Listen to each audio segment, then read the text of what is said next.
has been assessing this outbreak around the clock, and we're deeply concerned. Ngesikhathi lenhlangano ikhipha lesi simemezelo, iningizimu Afrika yayisanda kuqinisekisa ukuthi useyedwa umuntu osehaqwe ilolu bhubhane lwesifo. The President has issued the instruction for the evacuation of South Africans from Wuhan in Hebei province in China. Ngomhlazi ngama-23 kuNdasa ngonyaka wokuqubuka kwalesi sifo, isibalo sasesinyukele emakhulwini amane.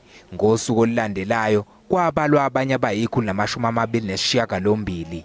Lokhu kwaphoqa ukuthi uhulumeni alivale thanqa izwe.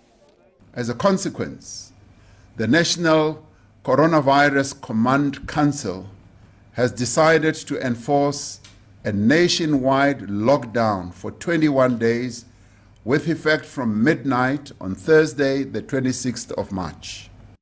Yiza abanye ohulumeni bakwamanye amazwe babethatha izinyathelo ezifanayo ukunqanda ukubhebhetheka kwalolu bhubhane, kodwa elakuleli lalikhathazeke kakhulu. Usibusiso ongubaba wezingane ezintathu ulandisa ngezingqinamba abhekana nazo nsuku zonke selokhu aphelelwa umsebenzi ngenxa yalesi sifo. Everything just changed.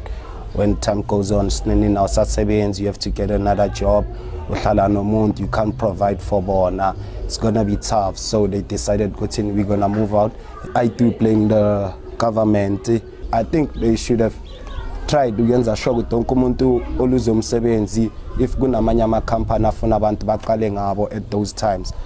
Manje lakuleli libukeke ngathi selibuyele esimweni.